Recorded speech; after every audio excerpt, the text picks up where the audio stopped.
Hello friends, नमस्कार दोस्तों। Start करते हैं आज के 15 एरर्स। राइट, कौन से हैं वो 15 एरर्स आज की हमारी class 9th it means volume 9th में। देखते हैं वो 15 एरर्स जो कि बहुत इंपॉर्टेंट है हमारे आने वाले एग्जाम्स के लिए। दोस्तों, आज से ठीक 5 दिन बाद we are having the RRB PO mains, right, and I think that everybody is very much ready. They are very much anxious about the exam. क्या होने वाला है, कैसे क्वेश्चंस आएंगे, क्या करना है। दोस्तों, इन सबको सोचने से पहले हम एक काम कर लेते हैं, 23-24 तक अपनी पढ़ाई, अपनी प्रिपरेशन को कंप्लीट कर लेते हैं। जितना भी हो सकता है, जितना भी ज़्यादा टूट सकते हैं उतना ज़्यादा टूट जाते हैं अच्छे से। राइट एवरीबॉडी, ये 5 दिन बहुत मेन है आपके लिए। यही 5 डेज डिसाइड करेंगे कि कौन एग्जाम निकालने वाला है और कितने बेहतर तरीके से एग्जाम निकालने वाला है। तो चूकना नहीं है हमें एक भी दिन। हमारा हर एक सेकेंड, हर एक मिनट हमारी स्टडी के लिए डिवोटेड होना चाहिए। So just remember, you are responsible for your own destiny. जी हाँ, exactly, you are responsible for your own destiny.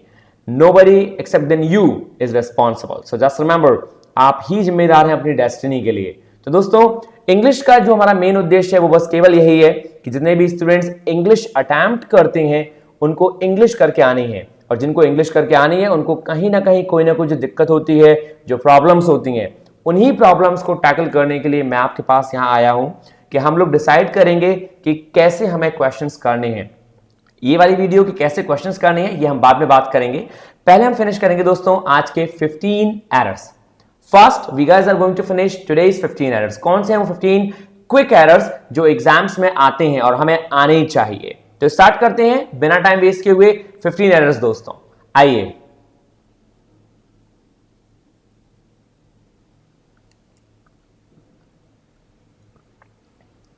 So English errors, और ये है हमारे errors based on previous question papers, 15 quick errors. ठीक है, तो देखते हैं क्या है नंबर 1। तो दोस्तों, नंबर 1 है हमारा आज का, the objective of Facebook might be fair but there are certain unintended consequences of what is disguised as freebies. बहुत सिंपल है, सेंटेंस में हमें हर एक वर्ड का मीन क्लियर होना चाहिए। बस ये ध्यान रखेंगे दोस्तों, यहां एक वर्ड दे रखा है freebies, and the meaning of freebies, जो चीज हमें फ्री में मिल जाती है, कोई भी चीज जो आपको फ्री में मिलती है उसे हम लोग बोलते हैं फ्रीबीज। इसे आप कॉम्प्लीमेंट के नाम से भी जानते हैं। कॉम्प्लीमेंट, आप कहीं जाते हैं मार्केट में, पिज्जा हट जाते हैं, डोमिनोज, कहीं भी जाते हैं, तो आपको कॉम्प्लीमेंट के रूप में कुछ दिया जाता है जिसके लिए चार्ज नहीं किया जाता। They are called freebies. Disguised, the meaning of disguised is बहरूपिया, भेष बदल लेना। ये वर्ड एक नेगेटिव वर्ड है जो नेगेटिविटी शो करता है। क्या शो करता है? नेगेटिविटी। देखिए सेंटेंस का मीन क्या है, the objective of Facebook might be fair. हो सकता है कि फेसबुक का जो उद्देश्य है वो बहुत ही क्लीन एंड क्लियर है, वो बहुत ही साफ हो, बट लेकिन फिर भी there are certain unintended consequences, लेकिन फिर भी उसके कुछ ऐसे परिणाम हैं of what is disguised as freebies, लेकिन फिर भी उसके कुछ ऐसे परिणाम हैं जो कि फ्री तौर पे मिल जाते हैं गलत रूप में। इट मींस, हो सकता है कि फेसबुक का जो उद्देश्य है वो सही हो, लेकिन दोस्तों फिर भी अनचाहे रूप में, फेसबुक नहीं चाहता लेकिन फिर भी फेसबुक से हमें कुछ फ्री की चीजें मिल जाती हैं, और ऐसी कुछ चीजें मिल जाती हैं जो कि हमारे सॉफ्टवेयर को या हमारे इंटरनल डाटा को हार्म कर सकती हैं, डिस्गाइज्ड, जो कि हमें कहीं ना कहीं हार्मफुल हो सकता है उस फेसबुक चलाने से। देखिए, इसका एक सिंपल सा एग्जांपल देता हूं मैं आपको। आपसे हमेशा कहा जाता है कि जब कोई भी आप ऐप डाउनलोड करते हैं तो हम उसमें सब में यस यस करते चले जाते हैं कि हाँ, उसने हमसे कुछ पूछा, यस यस यस, तो वो हमारी मीडिया की जो फाइल्स हैं उनमें ही पहुंच जाता है। ऐसा ही कुछ इस सेंटेंस में कहा गया है आपसे कि फेसबुक का इरादा गलत नहीं है, फेसबुक का इरादा बिल्कुल साफ है, लेकिन फिर भी हो सकता है कि जो परिणाम हो इसको चलाने के या इसके, वो what is disguised as freebies, जो हमें हार्म कर सकते हैं फ्रीबीज की तरह, जो आ सकते हैं हमारे पास फ्री में। This is what we call the sentence. Error क्या है इसमें दोस्तों? तो एरर देखिए आप ध्यान से, सेंटेंस में कहना चाह रहा है there are certain unintended consequences. Consequences क्या है? ये प्लूरल है। क्या है ये? प्लूरल। और जब ये सेंटेंस में प्लूरल है तो दोस्तों आपको मालूम है कि जो वर्ब आई है ये कॉन्सिक्वेंसेज के अकॉर्डिंग आती है। क्यों आती है? क्योंकि कोई भी वर्ब से पहले यदि WH फैमिली है तो वो WH फैमिली अपने बगल में आने वाले नाउन के अकॉर्डिंग आती है। तो ये व्हाट किसके लिए आया? ये व्हाट आया है कॉन्सिक्वेंसेस के लिए, और कॉन्सिक्वेंसेस क्या है? प्लूरल, तो इसीलिए यहां पे हम इज का यूज नहीं करेंगे। So what would we use?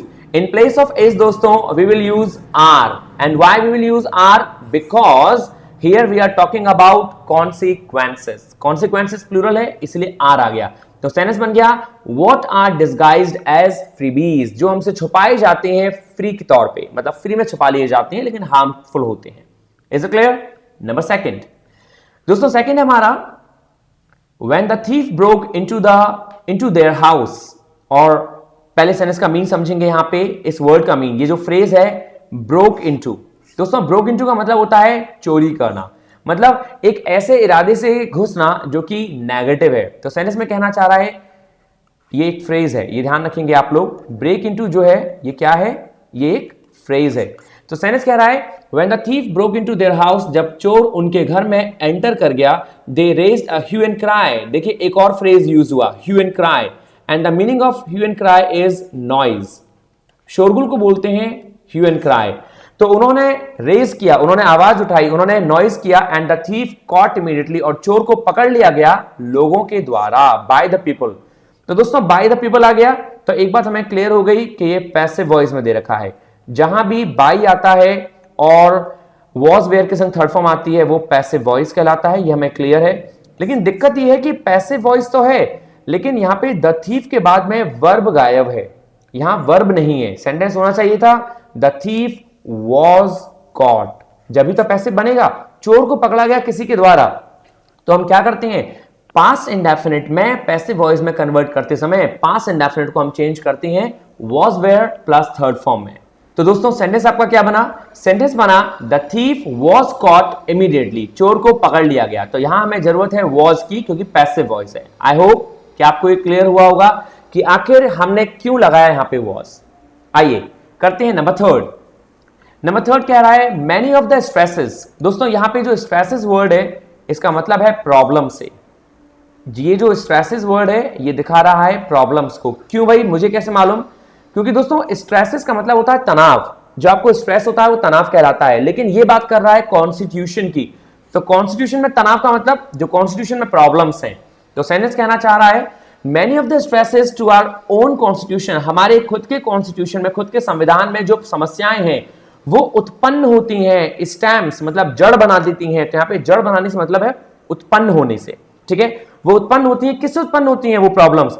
From gaps in governance, हम पे जो अधिकार जमाए जाते हैं उनमें जो गैप रह जाता है, मतलब वो अधिकार अच्छे से चल नहीं पाते. हम पे जो गवर्न किया जाता है, हमें जो शासन, गवर्नेंस का मतलब हो गया शासन, हम पे जो शासन चलाए जाते हैं उनमें जो गैप है, उनमें जो कमियां हैं. And weak imposition, weak imposition मतलब कमजोर इंपोजिशन, जो हम पे रूल्स एंड रेगुलेशंस लादे जाती हैं कमजोरी से.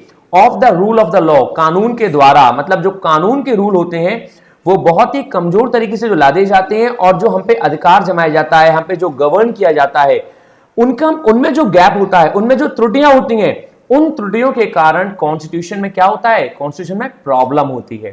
तो बहुत सिंपल सी बात कही सेंटेंस में दोस्तों, मैं फिर से बताना चाहूंगा. मैनी ऑफ द स्ट्रेसेस, बहुत सारी problem to our own constitution, हमारे संविधान में स्टैम्प्स उत्पन्न होती हैं. अधिकतर लोग दोस्तों ये सोचते हैं कि स्टैम्प एक नाउन है. जी हाँ, एग्जैक्टली, स्टैम्प एक नाउन होता है, लेकिन यहां पे stamp as a verb use हुआ है. क्यों? क्योंकि सेंटेंस में कोई और वर्ब नहीं है, तो हमें पहचानना है कि वर्ब क्या है. तो यहां पे स्टैम्प्स वर्ब है. फ्रॉम गैप्स, हमारे कॉन्स्टिट्यूशन में जो प्रॉब्लम है वो उत्पन्न होती है गैप से. एक गैप जो है किसमें? इन गवर्नेंस, मतलब जो हम पे अधिकार जमाए जाते हैं, और एक जो कमजोर इंपोजिशन ऑफ द लॉ है, और जो लॉ अपनाया जाता है, जो रूल्स हम पे डाले जाते हैं, थोपे जाते हैं बहुत ही कमजोर तरीके से. इन दोनों के कारण हमारा जो कॉन्स्टिट्यूशन है वो प्रॉब्लम में पड़ जाता है. जैसे एक सिंपल सा एग्जांपल देता हूं. हमारे कुछ गवर्नमेंट अधिकारी होते हैं, राइट, या फिर कोई भी जो गवर्नमेंट से रिलेटेड है वो अपने काम को अच्छे से नहीं कर पा रहा. तो उसका मतलब क्या है? उसका मतलब है कि दोस्तों गैप्स इन गवर्नेंस, जो गैप है गवर्नेंस में. या फिर वीक इंपोजिशन का मतलब हम पे कोई रूल्स एंड रेगुलेशंस लगाए गए लेकिन हम उनको फॉलो नहीं कर रहे. क्यों? क्योंकि गवर्नमेंट जो है वो थोड़ी ढील देती है, तो इसीलिए हम कहते हैं वीक इंपोजिशन. तो यही है सेंटेंस का मीन. इन दो कारणों से हमारे कॉन्स्टिट्यूशन में कुछ कमियां हैं और कुछ प्रॉब्लम है हमारा कॉन्स्टिट्यूशन. एग्जाम्पल तो हो गया हमारा. अब हम देखते हैं एरर क्या है. दोस्तों यहां पे बात करी है मैनी ऑफ द स्ट्रेसेस की, ये प्लूरल है. Many of the stresses plural है. जब हमारा नाउन प्लूरल है तो वर्ब भी हमारी प्लूरल होनी चाहिए। तो दोस्तों यहाँ पे स्टैम्प्स में से एस हट जाएगा और स्टैम्प हो जाएगा, तो ये क्या हो गया, ये बन गया प्लूरल। और हमने प्लूरल क्यों बनाया, क्योंकि हमें नाउन जो था वो प्लूरल था हमारा, और नाउन प्लूरल है तो वर्ब भी हमें प्लूरल चाहिए थी। आई होप कि आपको क्लियर हुआ होगा। तो स्टैम्प हो गया क्योंकि मेनी ऑफ द स्ट्रेसेस के कारण। आइए करते हैं नंबर 4। आइए करते हैं दोस्तों नंबर 4। नंबर 4 हमारा क्या है, नंबर 4 हमसे सेंटेंस कहता है he is one of those few post-colonial writer who believes that this talk about colonialism has gone too far and has turned into a glitch. What does it mean? He is one of those few post-colonial writer. वो उन कुछ writers में से एक है, वो उन कुछ पोस्ट कॉलोनियल राइटर, उन पुराने राइटर्स में से एक है, who believes, जो विश्वास करते हैं कि ये जो बात है, this talk about colonialism. What is the meaning of colonialism? आप लोग जानते हैं the meaning of colonialism, it means औपनिवेशवाद। औपनिवेशवाद की जो बात है हैज गॉन टू फार, ये बहुत दूर की बात हो गई है यार, and has turned into a cliche, और अब ये बोरिंग हो गई है। The meaning of cliche is boring. कोई भी चीज जो बोर हो जाए, जो आउट ऑफ यूज हो, उसे बोलते हैं हम लोग क्लिच। तो सेंटेंस को दोबारा समझेंगे। He is one of those few post colonial writer, वो उन पोस्ट कॉलोनियल राइटर्स में से एक है जो विश्वास करते हैं, क्या विश्वास करते हैं कि ये जो बात है कॉलोनियलिज्म की, औपनिवेशवाद की, हैज गॉन टू फार, ये बहुत पुरानी हो गई है, and has turned into a cliche, और अब ये बहुत बोरिंग हो गई है। हम देखते हैं कि पुरानी बातें बोरिंग हो जाती हैं, यही सेंटेंस में कहना चाह रहा है। एरर क्या है, सिंपल दोस्तों, एरर यहां पे क्या कहना चाह रहा है, he is one of those few post colonial writers. जहां पे सेंटेंस में वन ऑफ आता है तो वन ऑफ के बाद आने वाला नाउन हमेशा प्लूरल होता है। वन ऑफ के बाद आने वाला नाउन क्या होता है, प्लूरल, इसीलिए यहां पे हमने राइटर्स कर दिया। अब जब हमने ये राइटर्स किया तो उसके बाद क्या है, राइटर्स के बाद दोस्तों अभी अभी हमने देखा था नंबर 1 में कि WH फैमिली के पहले आने वाला वर्ड उसके अकॉर्डिंग वर्ब आती है। यहां राइटर्स है प्लूरल, इसीलिए यहां पे बिलीव्स का बिलीव हो जाएगा, वर्ब भी प्लूरल बन जाएगी। बिलीव्स क्या है, सिंगुलर, और इसका प्लूरल क्या होगा, बिलीव, इसलिए हमने इसको बिलीव किया क्योंकि हमें प्लूरल वर्ब चाहिए। और क्यों चाहिए प्लूरल वर्ब, क्योंकि राइटर्स यहां पे क्या है, सब्जेक्ट है हमारा। देखिए ये जो ऊपर ही इज लिखा है, ये इज किसके अकॉर्डिंग आया है, ये दोस्तों ही के अकॉर्डिंग आया है, क्योंकि ही सब्जेक्ट है इसका। क्लियर। ऐसे ही ये जो बिलीव्स है, बिलीव का सब्जेक्ट क्या है, तो बिलीव्स का सब्जेक्ट है writers. Clear. Number next, number 5 है दोस्तों, had the river overflown its bank. यदि रिवर जो है, मतलब नदी जो है, अपने किनारे से उफान मार देती, अपने किनारे से ऊपर चली जाती, फ्लड वुड हैव कम, तो क्या होता, बाढ़ आ चुकी होती। मतलब सेंटेंस कंडीशनल है, यदि सेंटेंस हैड से स्टार्ट हो रहा है और लास्ट में क्वेश्चन मार्क नहीं ले रहा, तो इसका मतलब यह है कि ये हैड दो काम कर रहा है। एक तो काम कर रहा है दोस्तों इफ का, ये ध्यान रखेंगे, और एक काम कर रहा है हेल्पिंग वर्ब हैड का। ये दोनों चीज आपको याद रखनी है।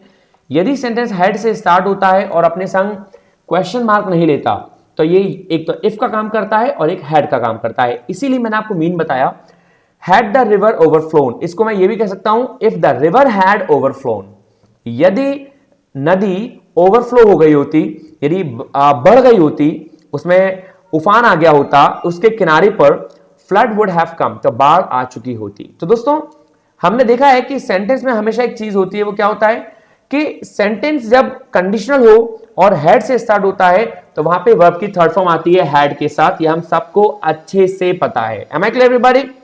Now, when I'm talking about कि had the river overflown, तो हमें मालूम होना चाहिए कि ओवरफ्लो का जो थर्ड फॉर्म होती है वो ओवरफ्लोन नहीं, वो ओवरफ्लोड होती है। ओवरफ्लोन एक गलत है, तो आप यहां पे ईडी लगा देंगे, ओवरफ्लोड हो जाएगा। had the river overflowed, क्योंकि फ्लो की सेकंड फॉर्म होती है फ्लोड और थर्ड फॉर्म भी फ्लोड होती है, और जो फ्लो की होती है वो होती है दोस्तों फ्लाई।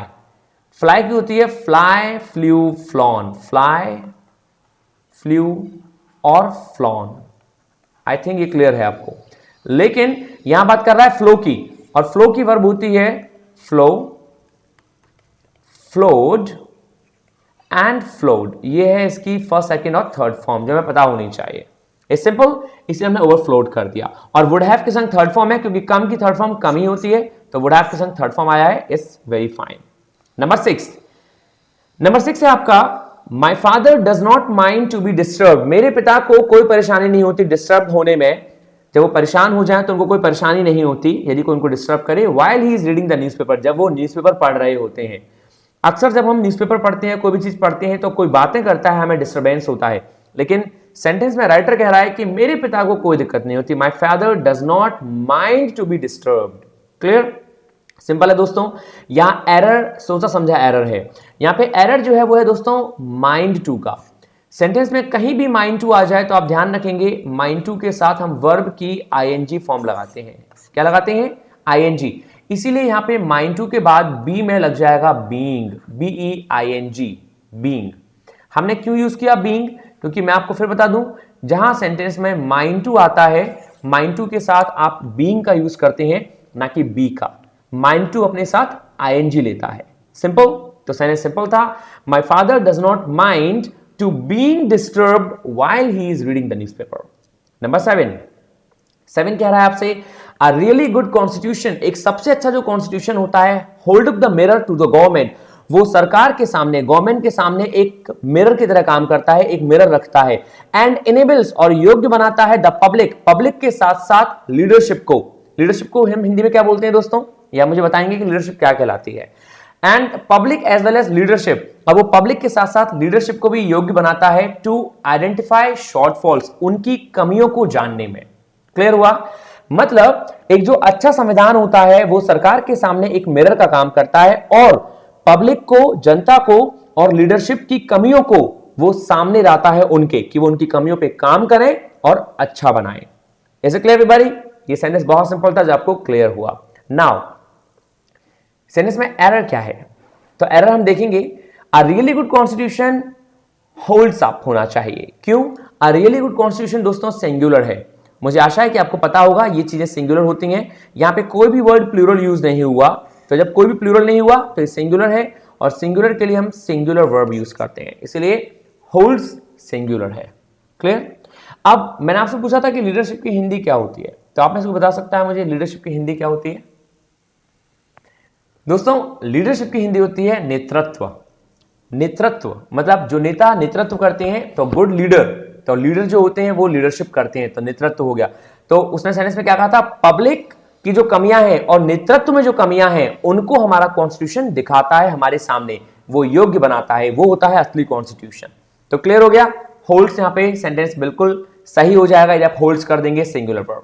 नंबर 8 कहना चाह रहा है, if I would have realise, यदि मुझे रियलाइज होता, what a bad driver you were, कि तुम कितने घटिया और गंदे ड्राइवर हो, I would not have come with you, तो यार मैं तुम्हारे संग तो कतई नहीं आता, मैं तुम्हारे संग बिल्कुल भी नहीं आता। क्लियर है?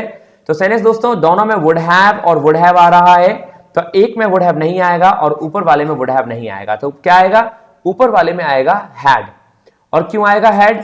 हैड इसलिए आएगा क्योंकि सेंटेंस आपसे कहना चाह रहा है कि यदि, ये रूल होता है कंडीशनल, यदि एक में वुड हैव आता है प्लस थर्ड फॉर्म आती है, तो दूसरा वाला जो होता है वो हैड प्लस थर्ड फॉर्म के संग होता है। और वो दूसरा कौन सा होता है? वो दूसरा वही होता है जो सेंटेंस इफ से स्टार्ट होता है। इफ वाले सेंटेंस हमेशा हैड प्लस थर्ड फॉर्म में होते हैं यदि उनके बाद वाला सेंटेंस वुड हैव में होगा, तो इसीलिए हमने यहां पे हैड प्लस थर्ड फॉर्म का यूज किया। क्लियर?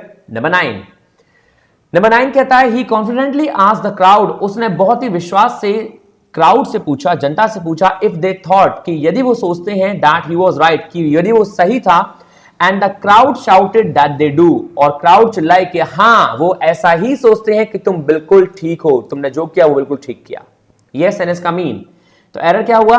ही कॉन्फिडेंटली आस्क्ड, दोस्तों आस्क्ड पास्ट में है, इफ दे थॉट, थॉट भी पास्ट में है, ही वॉज ये भी पास्ट में है, एंड द क्राउड शाउटेड ये भी पास्ट में है। ओ माय गॉड, ये सारे के सारे पास्ट में है। तो भैया ये डू जो है ये प्रेजेंट में क्या कर रहा है? पास्ट वाले सेंटेंस में प्रेजेंट नहीं आता, इसीलिए हम यहां पे डू के प्लेस पे दोस्तों डिड का यूज करेंगे। और क्यों करेंगे डिड का यूज? क्योंकि सेंटेंस पूरा पास्ट में है। आई होप ये आपको क्लियर हुआ होगा। डू के वाले सेंटेंस में जहां डू होता है और सेंटेंस पास्ट में हो तो डू का पास्ट डिड बना दिया जाता है, and that's very simple. Number 10 कहना चाह रहा है, my father told his son, मेरे पिता ने अपने बेटे से कहा, दैट कि he was a lazy boy, वो बहुत आलसी लड़का था, एंड दैट, और कहा, that he has done his work very badly, और ये भी कहा कि भैया उसने अपना काम बहुत गंदे तरीके से किया है। ये हो गया सेंटेंस का रियल मीन। अब हम फाइंड आउट करते हैं कि भैया एरर क्या है सेंटेंस में। तो एरर देखते हैं। पिता ने अपने बेटे से कहा, तो दोस्तों टोल्ड पास्ट है, फिर दैट ही वॉज पास्ट है, फिर यहां पे उसने प्रेजेंट दे दिया ही हैज डन, ये गलत है। तो हैज का पास्ट क्या होगा दोस्तों, हम हैड को बदलेंगे, हैज को बदलेंगे हैड में, तो सेंटेंस हो जाएगा हैड। क्यों, क्योंकि पूरा सेंटेंस पास्ट में जा रहा है, तो यहां भी पास्ट होगा। नंबर 11 कहना चाह रहा है आपसे, if you have a way with words, यदि शब्दों के पास तुम्हारे पास रास्ते हैं, यदि शब्दों के साथ तुम्हारे पास रास्ता है, इफ यू हैव अ वे, तुम्हारे पास रास्ता है किसके साथ, विद वर्ड्स, अपने शब्दों के साथ, अ गुड सेंस, एक अच्छा सेंस, एक अच्छी बुद्धि मानसिकता, डिजाइन एक अच्छी कला, एंड एडमिनिस्ट्रेशन एबिलिटी, और एक योग्यता कुछ चलाने की। एडमिनिस्ट्रेशन का मतलब क्या होता है, एडमिनिस्ट्रेशन का मतलब होता है कि एडमिनिस्ट्रेटिव क्वालिटी होना, इसी के अंदर कोई चीज चलाने की योग्यता होना, तो एडमिनिस्ट्रेशन। तो सेंटेंस में क्या कहा उसने, यदि तुम्हारे पास शब्दों के साथ रास्ते हैं, अ गुड सेंस एक अच्छा सेंस है, डिजाइन है, एंड एडमिनिस्ट्रेशन एबिलिटी है, चलाने की कला है, यू मे एंजॉय वर्किंग, तो तुम क्या कर सकते हो, तुम एंजॉय कर सकते हो काम को, चाहे हाई प्रेशर, चाहे तुम पे कितना भी ज्यादा प्रेशर हो, वर्ड ऑफ एडवर्टाइजिंग, इस एडवर्टाइजिंग के संसार में। मतलब सेंटेंस जो आधार बना है वो बना है एडवर्टाइजिंग पे, और उसने कहा है कि इस एडवर्टाइजिंग के संसार में आप पे कितना भी प्रेशर हो, यदि आप पे अच्छा सेंस है, एक डिजाइन की क्वालिटी है, और एडमिनिस्ट्रेशन और इन सब को कैसे क्रियान्वित करना है ये कला है, तो आप गाइस अच्छे से काम कर सकते हैं। If you have a way with words, यदि आपके शब्दों के साथ आपको पता है कि आपके पास एक रास्ता भी है, तो आप इन सब को, कितना भी हाई प्रेशर हो, आप इन सब को एकजुट करके काम अच्छे से कर सकते हैं। ये कहा उसने सेंटेंस में, सिंपल था। एरर क्या है दोस्तों, एरर कहना चाह रहा है दोस्तों एबिलिटी। एबिलिटी जो है ये नाउन है यहाँ पे, यदि आपने सेंटेंस को ध्यान से पढ़ा हो तो एबिलिटी एक नाउन होता है। तो उसने कहा if you have a way with words, a good sense, design and ability. Ability कौन सी, एडमिनिस्ट्रेशन की एबिलिटी। तो एबिलिटी यहां पे नाउन है और एडमिनिस्ट्रेशन जो है वो एज अ एडजेक्टिव यूज हो रहा है, लेकिन ION वाले वर्ड ये दोस्तों नाउन का काम करते हैं। क्या काम करते हैं, नाउन का, और दो नाउन एक साथ नहीं आ सकते। तो इसीलिए एक नाउन की क्वालिटी, एबिलिटी की क्वालिटी यहां पे दिखाना कौन चाह रहा है, एडमिनिस्ट्रेशन। तो ये हो जाएगा एडमिनिस्ट्रेटिव। और क्यों हो गया एडमिनिस्ट्रेटिव, क्योंकि एडमिनिस्ट्रेशन नाउन है और एडमिनिस्ट्रेटिव दोस्तों एडजेक्टिव होता है। तो हमने कर दिया एडमिनिस्ट्रेटिव, ये ध्यान रखेंगे क्योंकि हमें एडजेक्टिव बनाना था, और एडजेक्टिव जो है वो एडमिनिस्ट्रेटिव होता है। आई होप क्लियर हुआ होगा, आपको अच्छे से क्लियर हुआ होगा। राइट एवरीवन, स्टार्ट करते हैं नंबर 12। देखते हैं नंबर 12 क्या कहता है हमसे।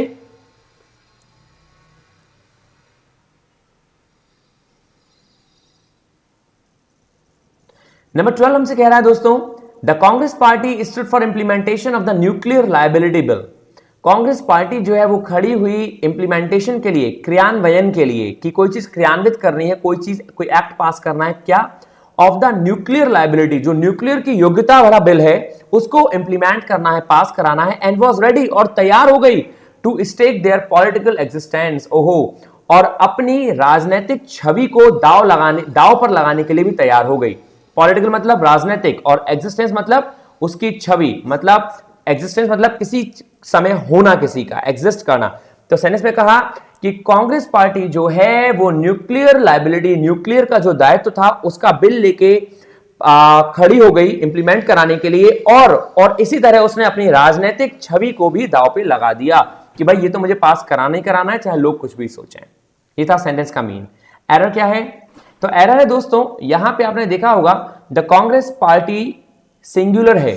जब कांग्रेस पार्टी सिंगुलर है तो भैया ये देयर क्या कर रहा है, प्लूरल यहां पे, तो देयर का क्या हो जाएगा, इट्स। और क्यों हो गया इट्स, क्योंकि सेंटेंस में देयर जो है वो प्लूरल होता है, और यहां पे हम प्लूरल की जगह सिंगुलर यूज करेंगे, ना कि प्लूरल यूज करेंगे, तो देयर का इट्स। आई होप ये क्लियर हुआ होगा।